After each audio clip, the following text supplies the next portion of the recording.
Welcome to the Paws Up preview. It's time to turn back the clock 40 years as it's Vice Night between the FIU Panthers and the Kennesaw State Owls. Now, I am Jake Gibson, joined alongside my partner in crime, aptly dressed Kevin Barra. And Kevin, Vice brings out the best in everybody, whether you're the players, the coaches, Young Thug, Pitbull himself. All of the eyes of the college football nation will be on FIU on this game at Pitbull Stadium. Yeah, especially after the win, right? Good to be back. Good to be doing this. Good to be back home too, right? Feels like it's been such a long time since our last home game. Not just game or last day at home, but home game. It feels like it's been a while. So yeah, I'm excited to be back in action, talking some FIU football.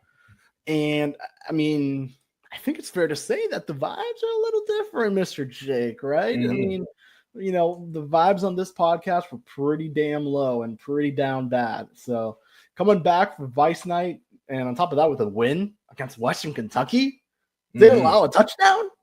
It was pretty fun, and pretty excited to talk. There's a lot to talk about. There's a lot of good, definitely some bad, but a lot of good and a lot of excitement around this program, especially getting the win on national TV too, which feels great. So excited to talk, excited to dive into it. We have a lot to talk about, I don't know how much we'll be talking about Kennesaw.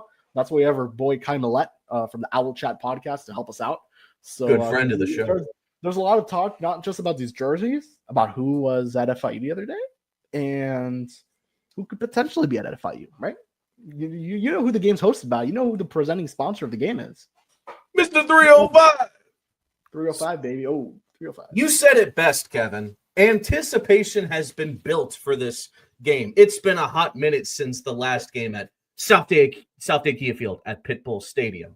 And now, thanks to this win over Western Kentucky, everyone's going to want to watch this game to see what the Panthers are truly made of as they take on a red-hot opponent in the Kennesaw State Owls. Now, let's get down to business here, Kevin. We have to start with the Vice uniforms themselves. I think they are a work of art. Willie Simmons thinks they're a work of art. Shout out to the equipment team, to everybody that's making this Vice Night possible. Where do you rank this jersey in your top three that have been worn by FIU football? You have three. The OG, the whiteout, and now the neon lights. What's your ranking, my good friend?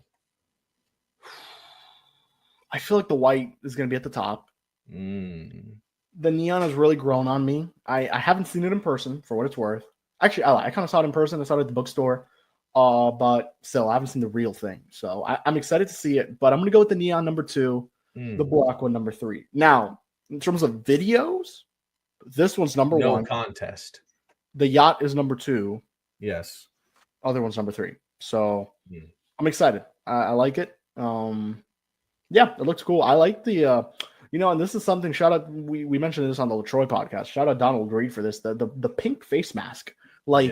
That is a new little edition that I really like. Yes, late edition, because I don't even know if it's in the EA? It's not an EA. They just have an all black face mask. So you'll see it in the EA game. You won't see it in the EA game, but I'll try to get it in person. So yeah, I'm excited, man. I'm excited. Okay. Vice Night under the lights, ESPN 2. So that's a step up from ESPNU. Don't kid yourself. Oh, 100%. And I don't know, I didn't watch the whole thing, obviously, but it wasn't the greatest produced game by ESPNU. So I'm excited what ESPN 2 has got in store. Before we move on, all white, number 1. The OG, number 2. And the neon, number 3. But don't kid yourself. These are all 9 to 10 out of 10 jerseys. They're that special. This one just holds sentimental value to me. Now, as far as trailers go, high-speed cop chase between Jenkins and Willie, that's got to be number 1.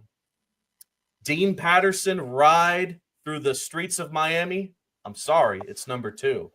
And then the yacht Going through the waters, it's number 3. But again, they're all amazing. Now, I think that's enough talk about Vice for now.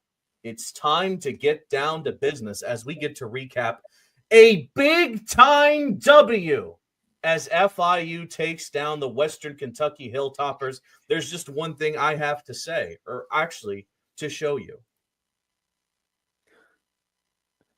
There you go, my good friend and partner in crime. There you go.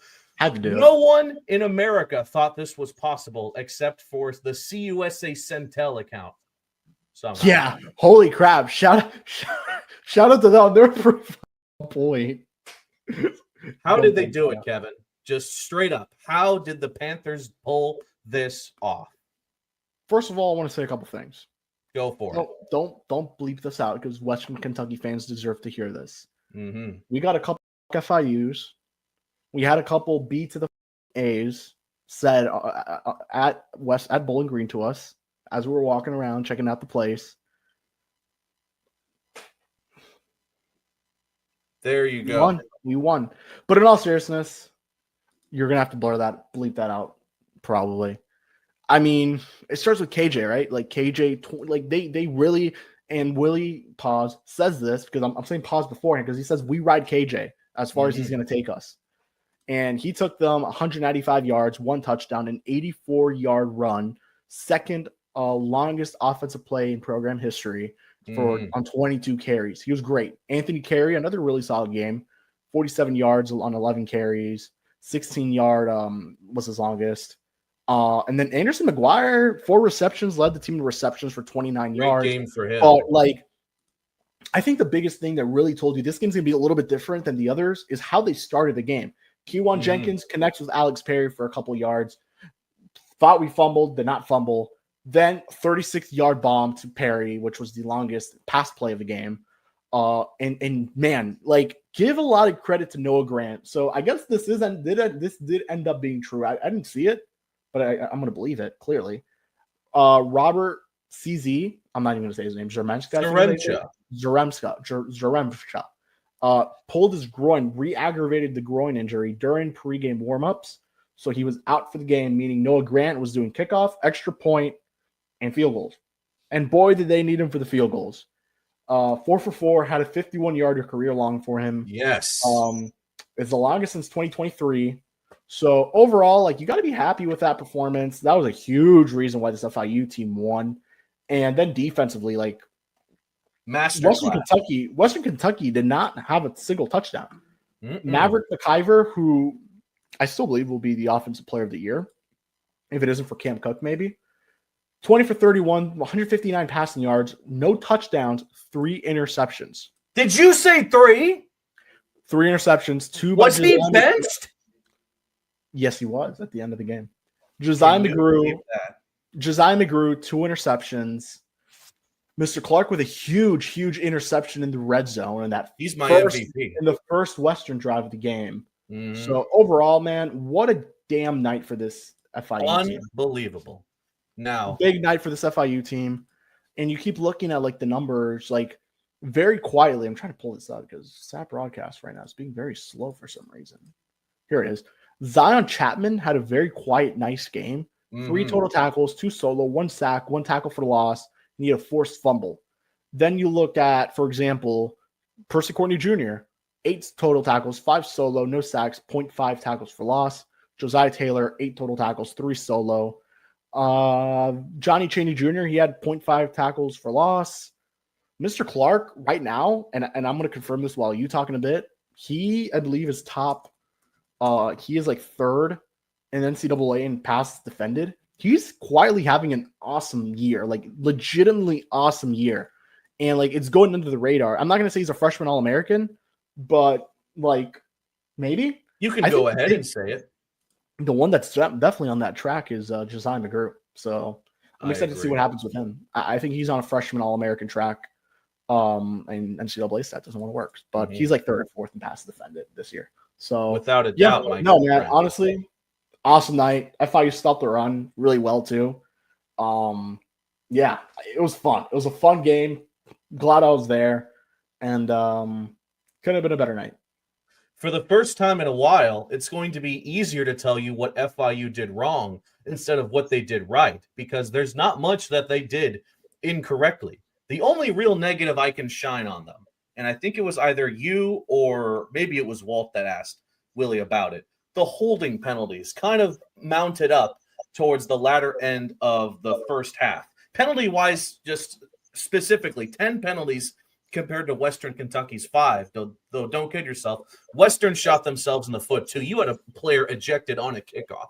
That's how bad the night was going for the Hilltoppers. So I would say that's the biggest negative. But other than that, I can't say much else. Keywan Jenkins might not be Patrick Mahomes, according to Willie Simmons. But that night, he had the decision-making of Mahomes. He was smart. He did not throw risky passes, and he ended the night with 0 interceptions, a massive improvement of what we want to see. Now, when you talk about this, Kevin, Jenkins came out of the game with a couple minutes to go in the first half, came back in the second half, played the rest of it with the exception of, I believe, one snap in which Pizanski came in. The status of Keywan Jenkins is going to be very important for this Kennesaw State game. How close do you think he will be to 100% for this game? I got to see exactly what Willie said, but I'm under the impression that what he did say was that Keywan's starting the game. By the way, just for any doubts, he's starting. He was in the trailer. It'd be a shame if he wasn't. Yeah, exactly.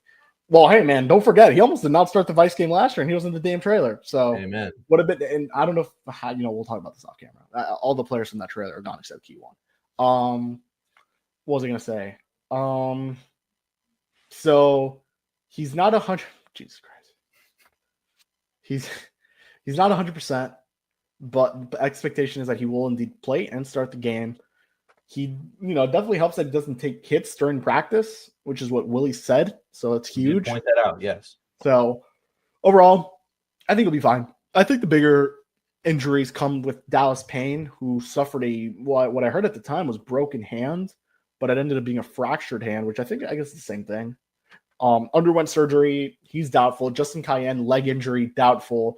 Braden Staten, concussion protocol. We'll see if he makes it in time for the game. Dwight Nuno, concussion protocol. Kenai Smith, concussion protocol. Got to see what happens. Yeah, those are the big ones. Obviously, we know the season enders. So the big thing to look at for this game upcoming is definitely Jackson Verdugo, who we got to mention him because he had a very nice game against Western Kentucky. He did. He had passing touchdown. That's big in this offense. Receiving touchdown, not a passing touchdown. He had a receiving touchdown. Who should have gotten a passing touchdown in that game? Keywan Jenkins. JoJo Stone. But yeah, Verdugo, 3 receptions for 13 yards and a touchdown. So big moment there for him. Obviously, his first career touchdown. He's going to probably start Vice Night. So that'll be huge. So yeah, overall, man, there's not a lot to talk about. I think the one other thing I guess worth noting, Trey Wilhoit's punts have just not been great, man. Just not good. Not so great. You're right. Yeah, so they weren't great this game. I guess it's just let's just get it out, regardless of what happens. But that can't be the case, and that can't be the case against a Kennesaw team that is pretty solid everywhere. So, yeah. That definitely. I think that was still miles away the best special teams performance overall by FIU this season. If I did. Yeah, no doubt about it. Yeah, 100%. Yeah. Yeah. We could have had a Philly special. Darren would have been all over that. A Philly special performed by FIU. Sadly, it was not meant to be. But when you're up by that much, when everything's clicking, it's nice to throw out crazy trick plays like that because you never know if they might work or not. Now, dare I say it, I said this in the Paws Up watch party. Thank you to everyone who tuned into that, by the way. A lot of fun. Kevin made a cameo at the start. Our good friend Jonathan Mayer spent some time with us as well. And it was a great time all around. I said this was the biggest win in program history since the win over Miami in 2019. Do you agree? Remember, the Bahamas Bowl, which maybe you immediately thought of, was in 2018. So from Miami 2019 onward, have they had a game that was this impressive and that was this meaningful since then. You put it over the Shula Bowl?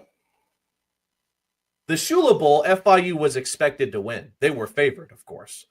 They were favored, but they weren't expected to win. They were favored. They were at They were home. favored. They were favored, but in our eyes, it was not a guarantee. Look at the streaks that were broken. I will tell you this, though. I agree with you. I do think this is a bigger win. This is a conference game. You beat on the road. On the road, best team in the conference. You snapped a 10-game road losing streak.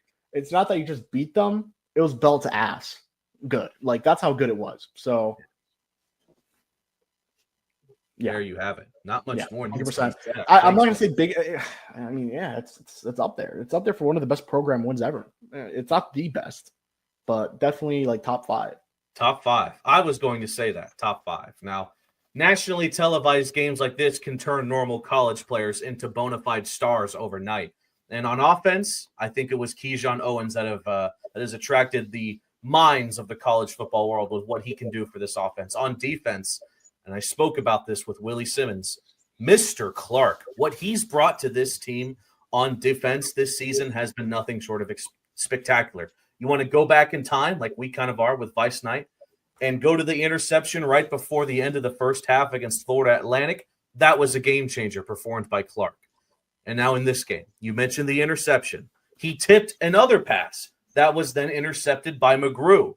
He has been an amazing player in this defense, maybe one that a lot of people thought was going to be good, but didn't expect to be this critical against some of the best offenses that FIU will face this season.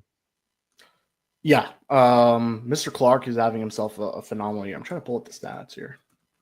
And shout out Zion Chapman, too. You brought him up. Hell of a game from him that no one expected. I mean, so the thing with Chapman is that I do believe they really liked him, and he was one of the last guys to come to FIU. Like, people forget, man. Like, this is a JUCO get. This is like one of the rare JUCO gets that they got, and paid off too. Yeah, exactly. It's paying off right now. So yeah, 100% big get for FIU. I'm trying to find the stats. Nothing's opening up. All right. Never mind. All right. Mr. Clark is having a good year regardless. 5 total tackles, 4 solo, 1 tackle for loss, 3 deflections, and of course that beautiful interception. Yeah, exactly. Mr. Clark having himself a really nice year. Got to give him a lot of credit. He's putting himself up to potentially make it to the all-conference freshman team. Honestly, who knows? Maybe all defensive team. He's currently at 33 total tackles, 25 solo, 8 assists, 4 tackles for loss, 2 interceptions. He also has 7 passes deflected. So this is the interesting thing, and I was talking this with our guy Darren. Shout out to him. So NCAA Stats, their website, has Mr. Clark number 3 or 4 because they count interceptions as deflections. There you passes go. Defended. They count them as passes defended. Fair enough. But Football Reference doesn't. So obviously I'm going to go with NCAA, but just for those who are like, no, he's not he's like top 10, but like he's not. Yeah, no. According to NCAA, he's number 3 or number 4. Sorry. So definitely keep that in mind. And I mean, I feel like this is by far his best game, right? It definitely was, yes. Yeah, I mean, FAU, he had 9 tackles. He had the interception for 25 yards, actually. And this other one was not. But I feel like his lone interception there was bigger. He also had 3 passes defended against Western. So, yeah, I'll give him the Western game as his best game of the year. Yeah. Final thoughts on this Western Kentucky game, Kevin. It was nothing short of spectacular. The amount of records, the amount of streaks that were snapped from that game was immaculate. And I tell you, Kevin, if they can play as consistently well as they did on offense, defense, and special teams in that game, the rest of the way through, they can run the table with these final 6 games of the season. And I'm glad, you know what, let's start talking about that because pull out the conference standings because we got to talk about that because all of a sudden FIU put themselves in a situation where they're in the mix. Like, they're legitimately in the mix. This Vice Night game will be the biggest game, the biggest home game in FIU program history in a while. Like, that's how big I see it because it has title implications by far. FIU beats Kennesaw State. they bounced themselves like into the top 3 or 4 of the conference. And let's not forget, because I think it's worth noting, like Missouri State and Delaware, those games obviously you want to win them because it's another step closer to 6. But like for example, we're talking about this today, Jake. Like, let's say Kennesaw finishes first, FIU Delaware second, and FIU's third, right? FIU makes the Conference USA championship game over Delaware because Delaware is not able to make the championship game. Now, again, Delaware's now 1-2 in conference play, so we'll see. But Missouri State, they're quietly a decent team. We'll be talking about them next week. So, yeah, we'll see. We'll see. So, I think that was worth noting. Yes. Did you ever anticipate at the start of this season the Kennesaw State Owls would be having the season that they are having? New coach, whole bunch of new players, but with some key additions here and there. But I did not think they would be 4-2, let alone leading Conference USA. I agree with you, but I will say this. I thought they were going to be better than the year before. And a big reason for that is kind of what you mentioned. Kennesaw State led Conference USA in returning production production percentage, like by far. Like it wasn't even close. Like almost all their guys came back. And as you mentioned, a couple additions, Dexter Williams and Mario Odom, the 2 quarterbacks. I want to say Coleman Bennett wasn't there either. Their running back. I want to say Coleman Bennett. I'll have to look, but I don't think he was at Kennesaw State last year because they had Qua Ashley, who I think transferred. But that guy's been really good. He's been a fun guy to watch. Yeah, he was at Rice in 2024, and then came to Kennesaw, and he's currently at 365 yards, 2 touchdowns, averaging 4.8 yards per game. So he's a good he's a good running back. And the big question is the quarterback situation. Who's going to start for Kennesaw? Carousel. It is, because right now the guy who played for them last game was Dexter Williams II, who was at Indiana in 2020 through 2023. Then it was at Georgia Southern in 2024, and is now at Kennesaw State. He has 49 completions for 526 yards, 4 touchdowns, 1 interception. And I believe all 4 of those touchdowns may have come into that game. They were. It only took him 1 game to match the amount of passing touchdowns that Amari Odom had. He threw 4 passing touchdowns against La Tech in the conference opener. They're the only team in Conference USA that I believe now has only just played 1 conference game. So that's worth noting. But overall, this Kennesaw State team, and probably going to be wrong when I say this, and I know Kai's going to probably get on me when I say this, like they don't stand out in like any specific category. He said that too. He said that in the preview that we are about to watch. Spoiler alert. Yeah. So like total offense, 6. Total rush defense, though. 6. I think that's the big selling point. Rush offense, 5th. Yes, the rush defense is 5th. Like they're middle of the pack team, like passing offense 7th, passing defense 7th. So very middle of the pack team that just plays fundamentally sound football. They find ways to win. FIU strives to do, and Willie Simmons noted this in his press conference that they're really similar teams, just given they really rely on the fundamentals, and they're not going to explode you with one certain thing. Pause. But the only difference is that FIU obviously is going to run the ball a lot more than Kennesaw, and FIU is probably going to be a lot better than Kennesaw running the ball.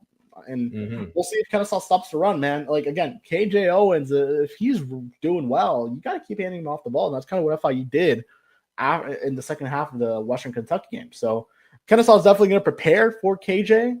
And this may be one of those cases where you go, damn, maybe we have to pass the ball a little bit more. And I want to say Kennesaw State has the least amount of takeaways on defense this season in Conference USA. I think tied for second least. So here it is. Interceptions. Kennesaw State has 3, which is 9th in the conference. Fumbles forced. They have 2. So not much there. Yeah, I can't find turnovers. I'm trying to find it. They don't have a positive turnover differential. I can tell you that right now. Their turnover differential is -2 this season. And granted, they have played not 1 but 2 power conference teams to open up the season in Wake Forest and Indiana. Those are their only 2 road games, by the way. They're 0-2 on the road, but you have to cut them some slack there.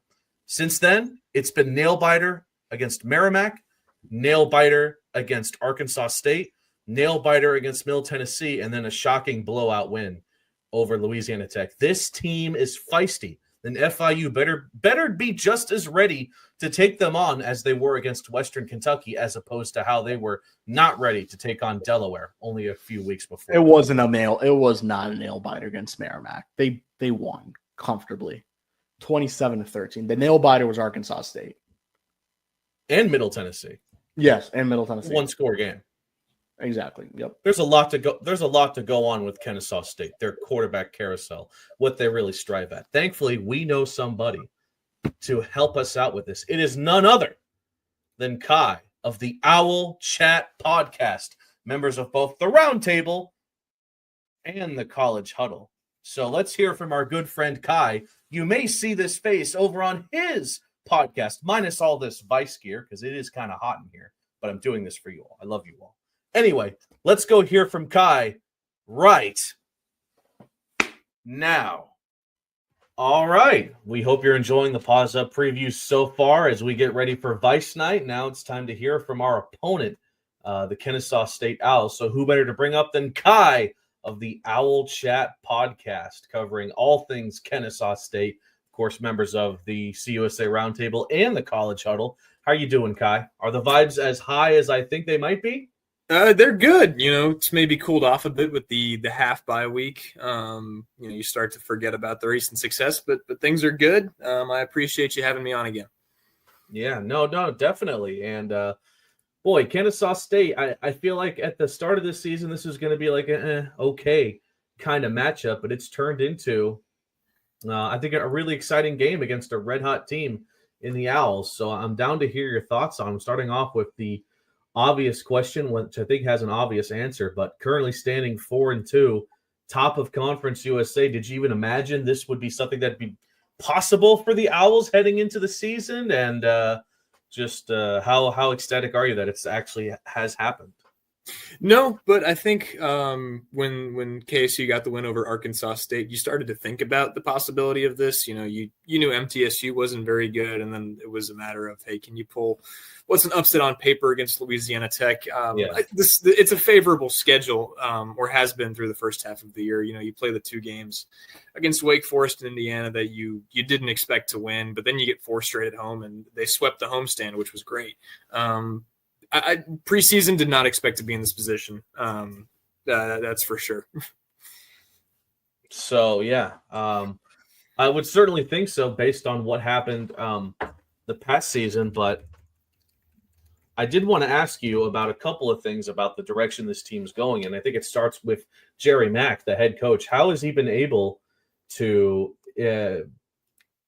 complete the turnaround from last season to now? Obviously, they just brought him in for this season. They obviously had big shoes to fill as they were looking to turn around what was a disappointing season last year, except for one game against a certain team that I don't think we need to discuss too much about. But I remember rumblings about the hire not being, like, Kennesaw fans not being too ecstatic about the hire, if I remember correctly. But talk a bit about how it's all worked out and what he brings to the table as the coach there.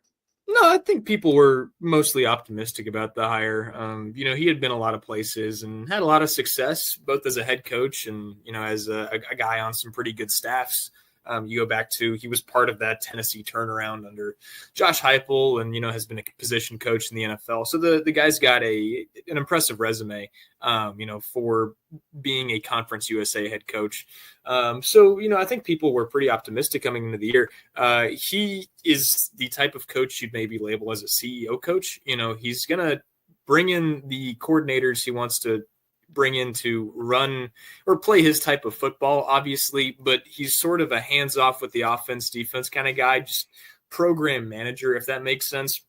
And what he and his staff have done really well is find the diamonds in the rough out of the transfer portal. I mean, I put out a tweet about it after the Louisiana Tech game. You look at the touchdown scores Jordan Jackson did not play a snap at FCS West Georgia last year, and before that he was at Montana Tech. That's a D3 school. Clayton Kopp, he's a freshman. He was an unranked kid, didn't have any FBS offers. He scored a touchdown.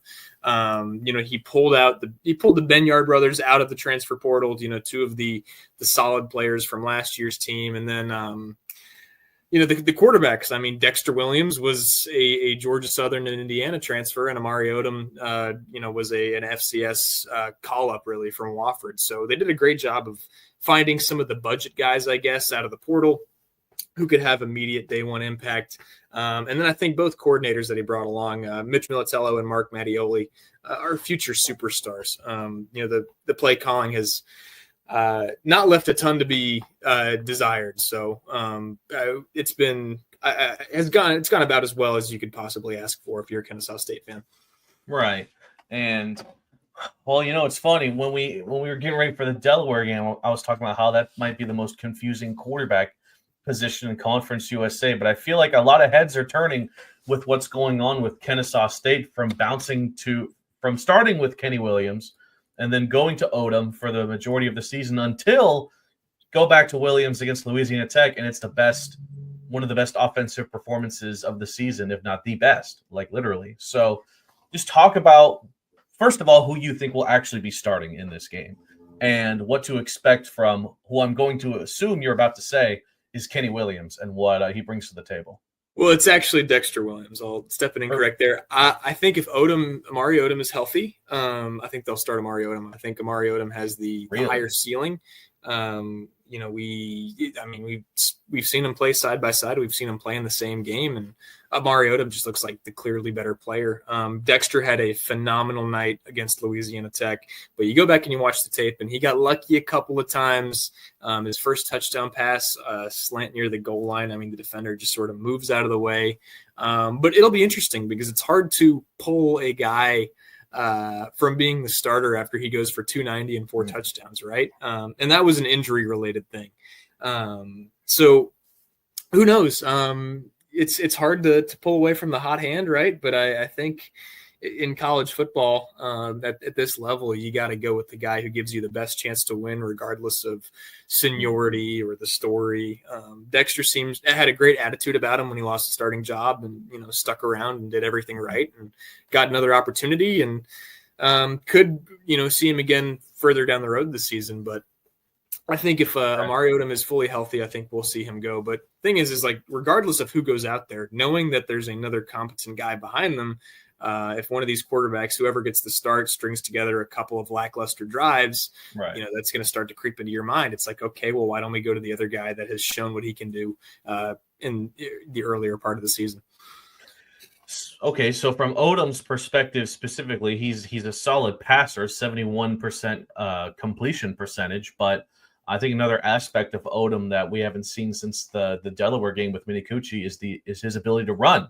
Like he appears to be on paper at least a solid dual threat option for the Owls when that pocket collapses. So talk a bit about that aspect of his game, and if the Panthers should really be worried about that on Vice Night.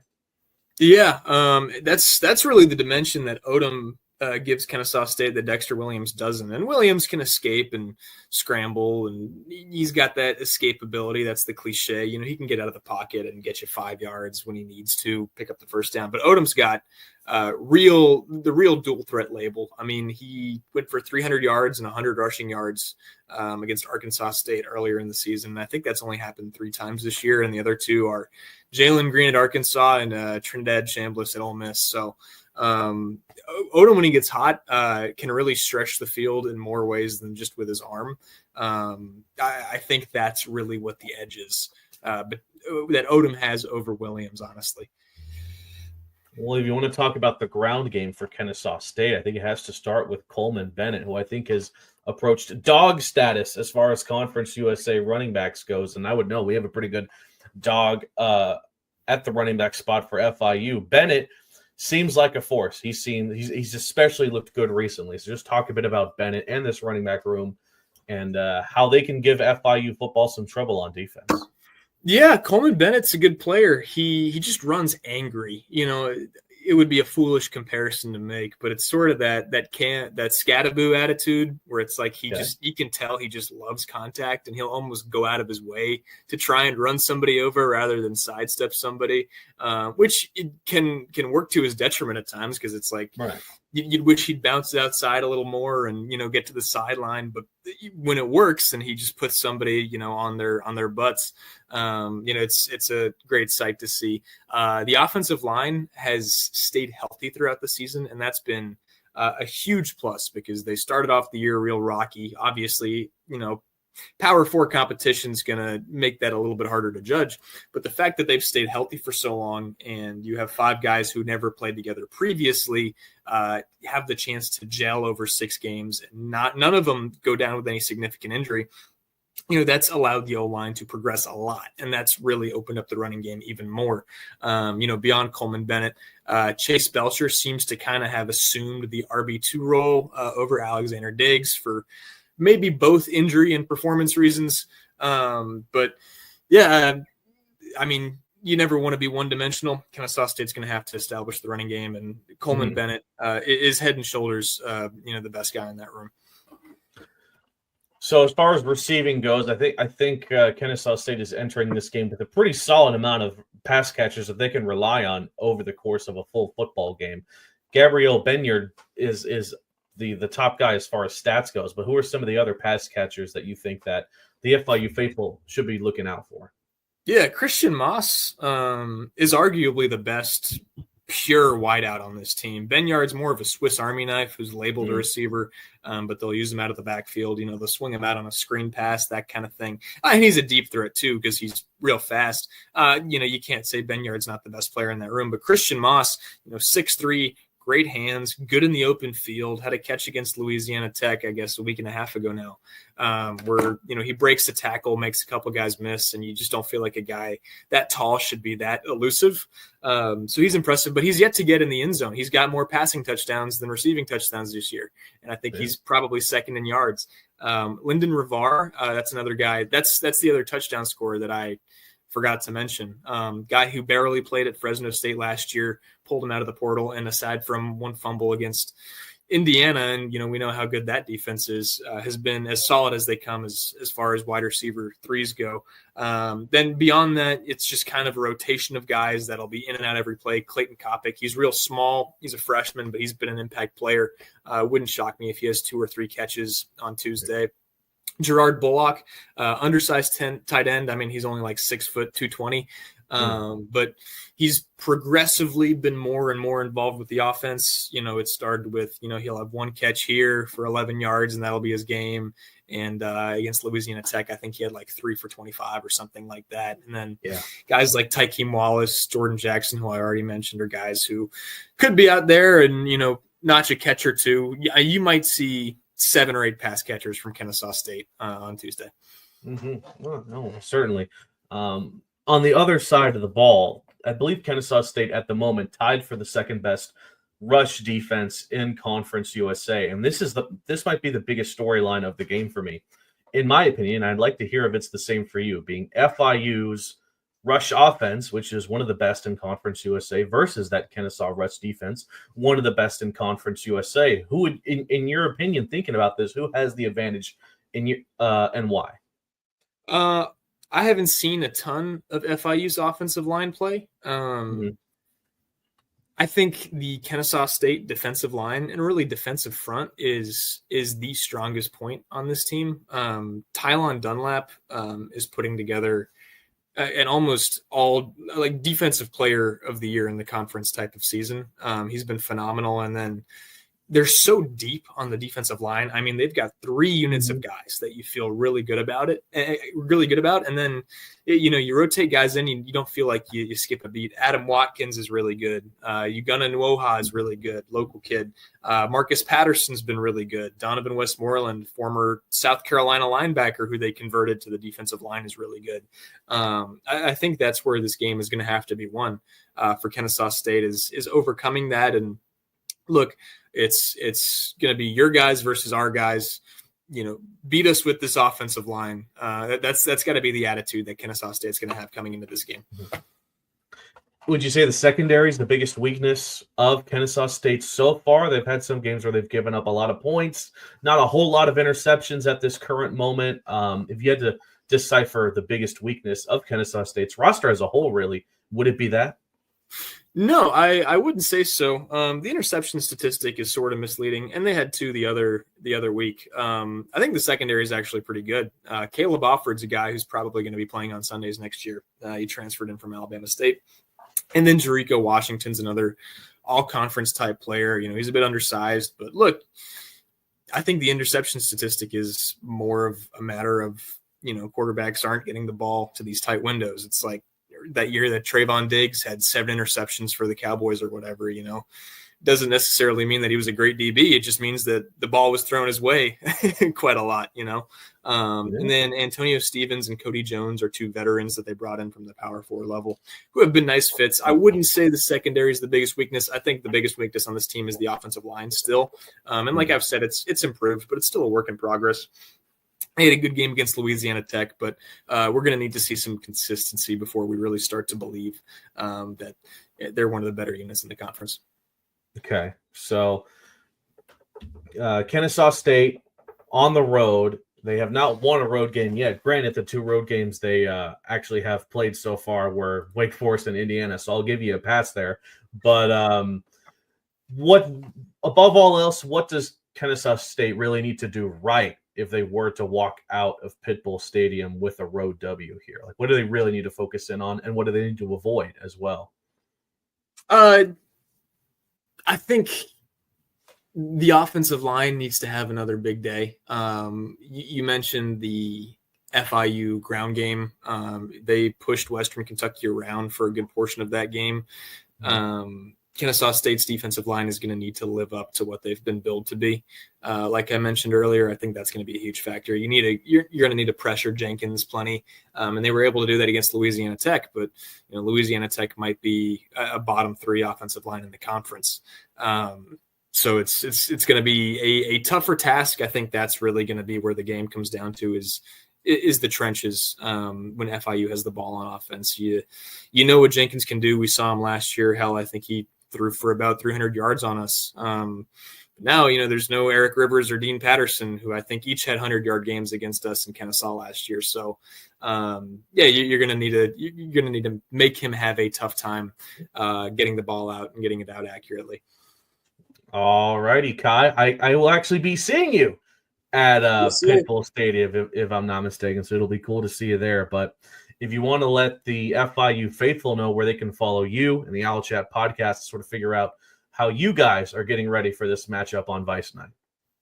Yeah, you can follow me at Kai Millette. That's KAIMILLETTE on X. And then you can follow our podcast at Owl Chat Podcast, exactly how it's spelled. Nothing funny there. And we had Jake on a couple days ago. So if you want to listen to sort of the inverse version of this, that is our most recent episode. All righty. Thank you so much, Kai. Now let's get rolling here with the rest of the Paws Up preview as we look into what happened last week in CUSA, make some predictions for this upcoming week, and most importantly, game picks with a bit of extra pink and blue. And welcome back. Thank you so much, Kai, from the Owl Chat podcast. Go follow his work. Like I said, you might see me there, and get ready for how they are getting ready for this game. Kai's making the trip down to Pitbull Stadium. He's going to be credentialed. He's going to be drinking some cafecitos, but hopefully he's not going to see his team with another W so far this season. Final thoughts on the matchup, Kevin? Yeah, I'm excited. I think there's a lot of revenge on certain players' minds. A lot of the guys were on this team last year. Good clearly, essentially ensured another 4-8 season, which you hate. So FIU not just trying to win, but they could match the win total of the last 3 years. So sets up for FIU up for, I would have to say, it would secure a better win total than the year prior, because this is the one thing we've been talking about. Like, even if you did lose the Western Kentucky game, like, you still felt like there could have been a 3-game win streak of it, right? Like, you go up against Kennesaw at home, and then you take the road 2 more times against Missouri State and Middle Tennessee. Missouri State, who I don't know if Jacob Clark is going to play again. in the next We'll game? find out as we get a little bit closer, my good friend Kevin. They're on a bye They're week? still- They are, yes, they are on a bye. No, they're not. They're about to take on New Mexico State. We'll talk about that literally right now because Oh, yeah. it is time to look around Conference USA, checking in on our friends and foes. Now we need to talk about the gift that keeps on giving, that is weekday CUSA, because Kevin, it's been absolute cinema, no doubt about it. These two games were ongoing when we recorded our predictions for Western Kentucky, so we didn't really get to talk about them. Kennesaw State blows out Louisiana Tech. No one saw that coming, Kevin. Jacksonville State beats Sam Houston. Everyone saw that coming, but not a nail biter like that. I'll tell you what. Yeah, I mean, a lot of Tech's defense is insanely good, so I'm really stunned to see that was the case. So yeah, I mean, you just got to hope now. La Tech really needs to be perfect the rest of the way through, and they need to beat Western Kentucky to hope that, and they need to hope that FIU does the right thing. And shoot, we could be seeing a Conference USA game and championship game in Ruston if things kind of line up the right way, right? FIU beats Kennesaw and La Tech beats Western, so we could be seeing a potential game in Ruston there. Liberty defeats New Mexico State in a game that I think the Aggies could have and likely should have won, but the Flames pull one out of their butts in their final drive just to get the job done. A heartbreaking loss for the Aggies. It would have been maybe not season changing because they have already done so bad, but it would have been a feel-good win for Coach Yost and the fellas. I mean, it would have put them at 4-2 on the season and somehow kept them in the conversation, not just for a bowl game, but again, the title game. Liberty, I want to say they're 2-1 in conference play now. So yes, I think that team's just not good, man. At least defensively, they've really struggled. I mean, they blew the lead. Like they almost blew the lead. So yeah, we'll see. I don't think so. We both predicted Liberty to win just because New Mexico State hasn't been great, but all of a sudden, like my thoughts on that team are starting to change up a little bit. As much as I hate to say it, just because David Yost is there. But Logan Fife is pretty good. TJ King is pretty good too. Like they've got some nice pieces on offense. They just need to learn how to hold it up on defense. And holy crap, like they could take. They were going to take that game to overtime. Unfortunately, just kicker decided to flop. By the way, Scotty Walden gets a W right for Kevin Barral over Sam Houston, who is now definitely in consideration for the worst team in all of FBS. But Kevin, the big story from this game, and I've been seeing it everywhere, there were maybe 5 fans in attendance. My gosh, Sam Houston has been clowned on this season for a lot of things, but they can't catch a break here. That Shell Energy Stadium was empty. Yeah, I mean in the week too, right? During the week, so it doesn't make it much better. Yeah, it sucks. It's really bad. It's a terrible situation for Sam Houston.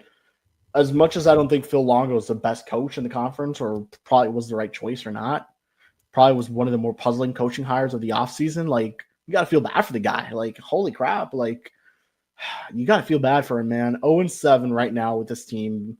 You're playing at this place where it doesn't even feel like a home game. It's not a home game. I don't want to call it a home game because it's really not. It's trash. It's trash. It's absolute trash where they're playing. Like, when it comes to their – like, it's a trash situation, and you genuinely feel bad for Sam Houston because they should have beat – they really should have beat Jacksonville State.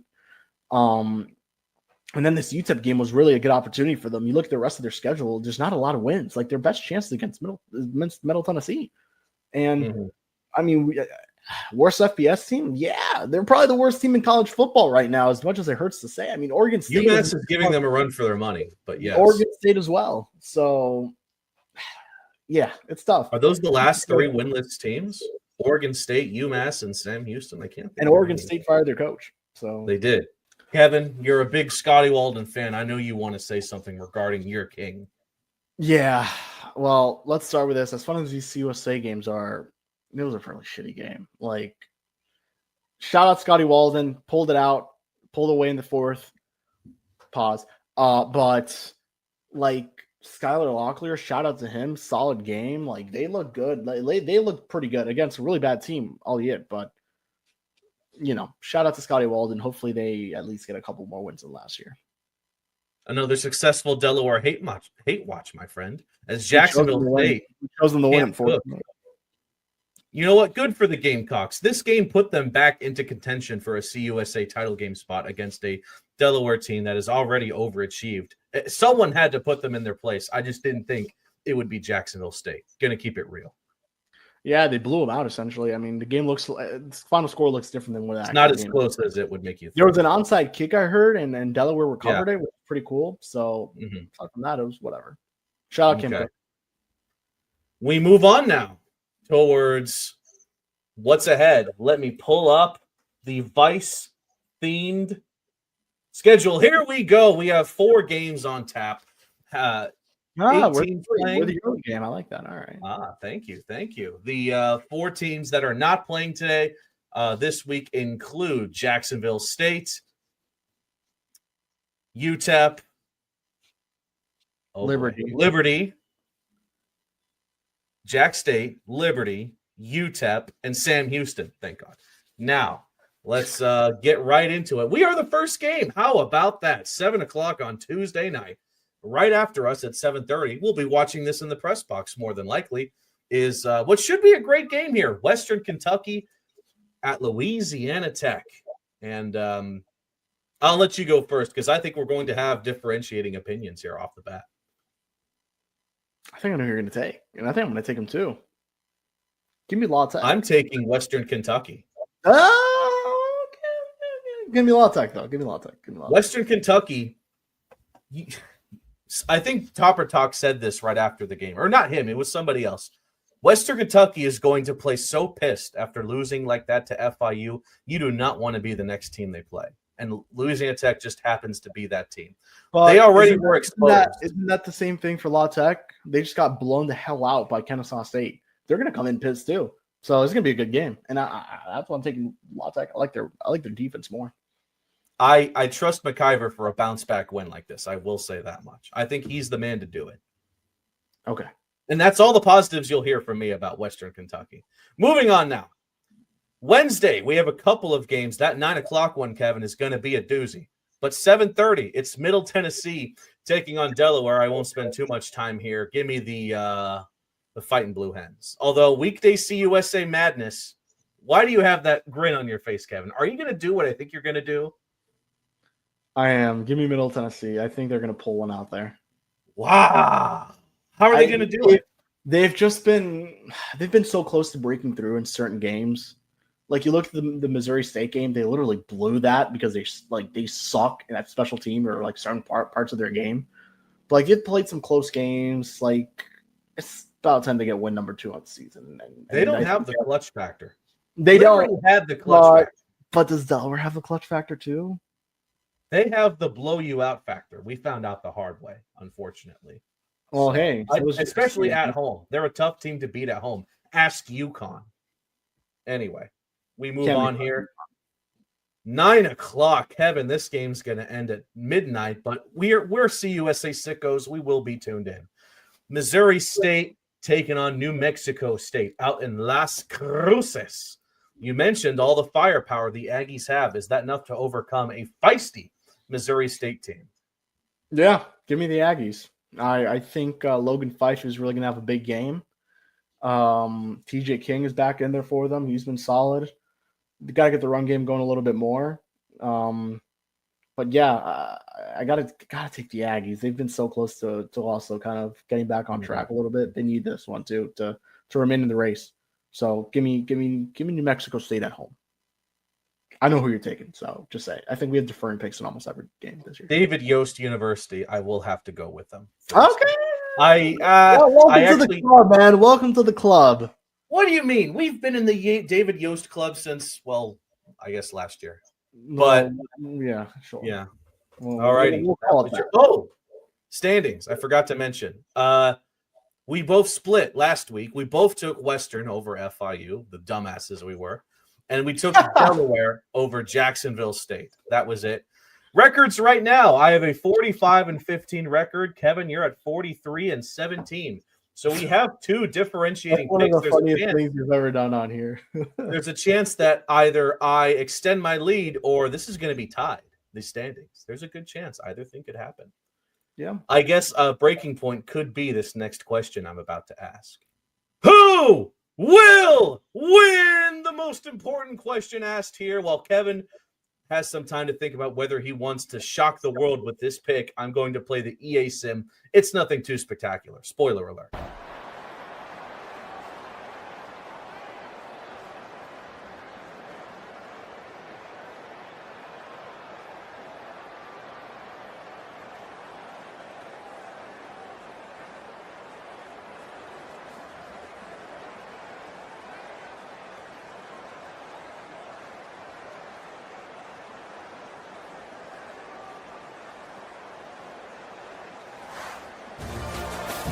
Winning those individual 6-second battles every play, time after time after time after time, and that leads to a victory here. I still can't believe how chopped Kiwan looks in this game. That is not Kiwan Jenkins. That is Door 2 Junkins. That's how bad he looks in this game. A couple of things to note. One, I do not have a vendetta against Noah Grant. The reason Saremcha is kicking is because, well, Grant's not in the game. Not much I can do. And second of all, the only interesting thing about that game was that, Kevin, we got a scoop and score touchdown in that game. The problem was it was with a player that doesn't even exist. It's pretty funny. I know. All right, pull me full screen. Let's get this down. Vice Knight, rock the shades if you can when you make this pick, Kevin. Who will be winning this game? Pause up, baby. Give me the Panthers. They will. I think it'll be a low-scoring game. I think it will. I'm going to go FIU 21, Kennesaw State 13. Close game, but it'll be a gritty win for these Panthers. I like your thought process there. I thought this was ludicrous going into the day for the score I'm about to pick. Now, I'm all decked out here in FIU and Vice swag. I even have the gloves on. My gosh. So you'd think I'd pick FIU in this game, right? Well, I hate to burst your bubble, but I totally am picking the FIU Panthers on Vice Night. They are due for a win in the pink and blue. My score, they're going to get it done. 35-17. They are going to put BTA on both sides of the ball. Look for another big game by Mr. Clark on defense. And then Keyshawn Owens showing the world now on ESPN2 why he means so much to this team. Is it going to be a repeat of Western Kentucky? I think it very well could be. Kennesaw State is not going to be ready for this FIU team. They already took down the top seed in Conference USA already. They can do it again. And that is what was your score prediction again? 35-17. Holy. A lot of points will be scored. I feel like Vice Knights are always low scoring for some reason. It's like we've dealt with injuries. We've dealt with not great weather. But now all the stars are going to align and FIU will finally get to rock the pink and blue in fashion. Final thoughts before we wrap up here, Kevin. Nothing. Excited to be back home. People don't get it, man. Like you go on these trips and you're tired as hell the next day, man. So just being able to sleep on your own bed the night before a game and all that stuff is like actually nice. So I'm excited to be home. It's been a while too since we had a home game. The last home game was Delaware, so it's been a while. And when was that game? That was a long time ago. What day was that game? That game was on September 20th, or almost a month later. We're back home. So, yeah. We hope to see you all out there. Pack Pit Bull Stadium. If that win over Western Kentucky doesn't convince you to make the trip out, do it. But if you somehow can't, ESPN2 is where you'll be catching this game. We have radio, yes? Is it going to be the usual suspects? Steve Goldstein's back for this one with Corey. Nice. He's doing the national? No. Doing radio. I don't know who's doing the actual TV game. You know who will be returning? Michael Biamonte as the PA announcer. And shout out Andrew Ember. He did a great job. He's obviously a Panthers legend. And when I say Panthers, I mean this one. But Ember did a great job. But Biamonte, he is a Paws Up podcast legend, Kevin. It's going to be great to see him again as we're at the press box munching down on jersey mics, maybe with Kai also there. That's all that needs to be said. I'm Rock excited. the pink and blue, go out to Pitbull Stadium, and we'll be back for the halftime report and post-game show. But until then,